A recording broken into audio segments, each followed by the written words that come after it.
E do ponto de vista do cérebro de uma pessoa com TDAH, o que o cérebro tá fazendo ali? Porque eu imagino que tudo que a gente tem no nosso cérebro é o nosso cérebro tentando se defender de algo, né? Até deixar a depressão também, é um sistema ali que tá rolando que ele tá tentando se defender de alguma coisa. O TDAH tem alguma lógica? Tem sinais claros. Dentro do cérebro? Sim. Isso não é... Algumas pessoas perguntam assim, eu já expliquei isso nas redes sociais, como é que funciona o cérebro de um TDAH, e as pessoas falam, como é que eu faço esse exame no meu filho? Esse exame não é feito no seu filho, nem você TDAH adulto. Esse exame ele é feito em testes, em estudos científicos, e aí sabe-se que o cérebro do TDAH ele trabalha dessa forma que eu vou dizer agora. Como funciona? Nós temos uma região da frente, né, falando uma linguagem bem mais leiga, não vou falar bem literalmente, mas a região do córtex pré-frontal é a região que lida muito com a questão da cognição, né? Cognos, que é o conhecimento, ou seja, você aprender algo novo.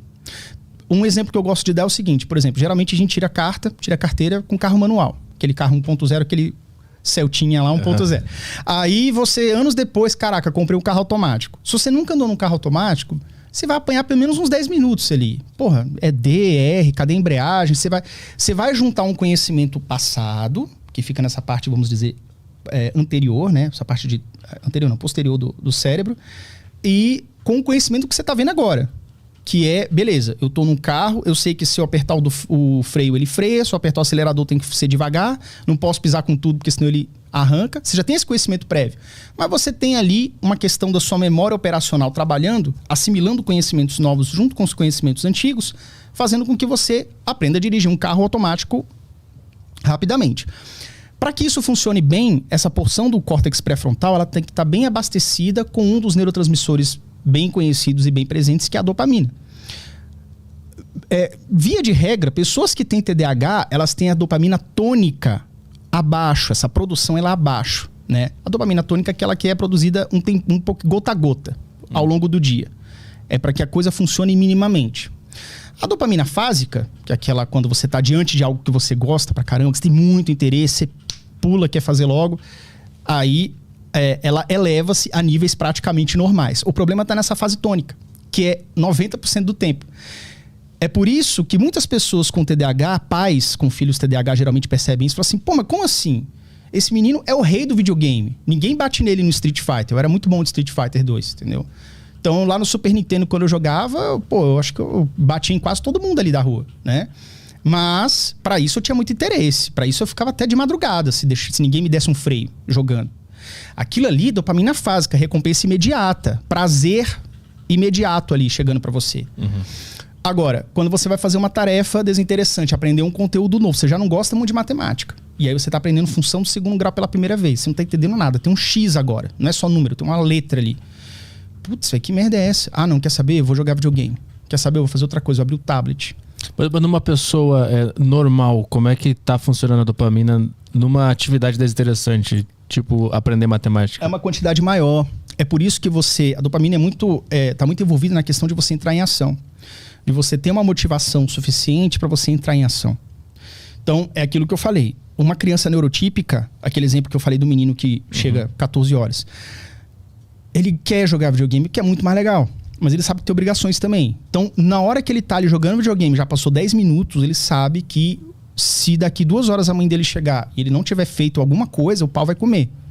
Então ele fala, não, cara, beleza, minha responsabilidade aqui... Às vezes não precisa nem ter esse temor da mãe, né?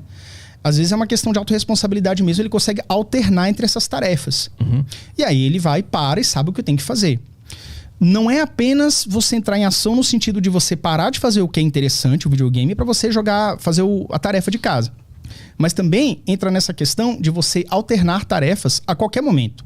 Então, por exemplo, às vezes a criança, ela demora para iniciar, alguém que tem TDAH, demora para iniciar o estudo de alguma disciplina, e aí ele começa a estudar aquela matemática e de repente ele começa a entender que, então o X, aí o que está dividido multiplica e tal, uma funçãozinha ali e tal. Pô, eu tô gostando disso aqui. Aí ele vai e fica ali, digamos, mergulhado no hiperfoco.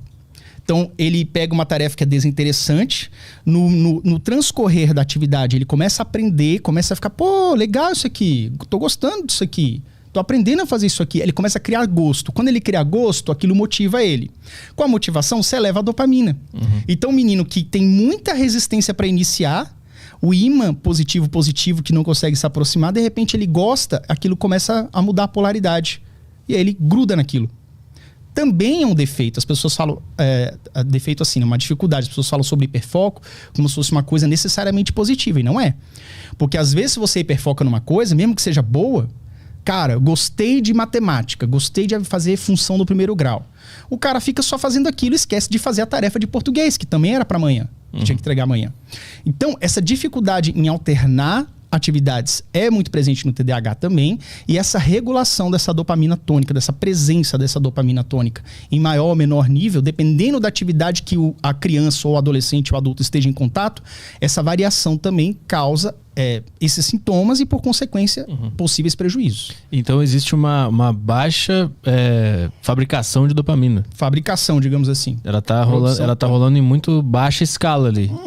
Mas quando surge um videogame, ela também compensa pro outro lado. Compensa. É tipo uma bipolaridade da atenção. Como se fosse isso, se fosse botar... Que a gente está falando aqui para pessoas que tem pessoas que entendem muito a fundo a questão do TDAH e pessoas que estão querendo manjar. Então, acho que quando você tem o primeiro contato com o tema, é interessante a gente explicar assim, entendeu? Uma bipolaridade da atenção, obviamente isso não existe, tá? Mas a gente tá falando... Mas, entendeu? Eu acho que fica fácil das pessoas entenderem. Então, como se fosse assim, é uma atenção meio selvagem. É meio fora de controle, tá? Então é uma coisa crônica. Uma coisa crônica do tipo assim, não é só quando você tá acordado, até quando você dorme, né? Então tem vários estudos científicos que comprovam que pessoas com TDAH dormem mal. Tem um sono REM mais leve, menos agitado. Se você filma um menino, ele mexe mais as pernas durante a noite, por exemplo. Né? Isso tem vários estudos. Eu tenho um vídeo que eu fiz em 2020 sobre isso. Né? Um vídeo relativamente recente. Então, assim, agora pensa. Aí o TDAH, de modo geral, ele vai viver nessa situação e ele vai entrando nessa bola de neve. Que, por exemplo, só esse exemplo do TDAH ter o sono ruim por padrão. Não muito bom. O menino já tem dificuldade de prestar atenção. A sua atenção sustentada é ruim. Na escola, ele prefere fazer palhaçada, conversar, ficar fora de hora. Não filtra direito o que ele tem que fazer com relação ao que a professora pede. Enfim, gera consequências negativas na escola. Então ele já tem dificuldade de concentrar e ele já teve uma noite ruim. Qualquer ser vivo que tem uma noite ruim, ele vai ter um dia bosta no dia seguinte. Então agora imagina você sempre dormindo mal, sempre tendo um dia ruim no dia seguinte e ainda com TDAH nas tuas costas, como se fosse uma pessoa de 100 quilos nos teus ombros, assim, atrapalhando teus movimentos, entende? Então, de uma maneira bem fácil, bem rasa, assim, bem resumida, é mais ou menos assim que funciona o dia a dia, né?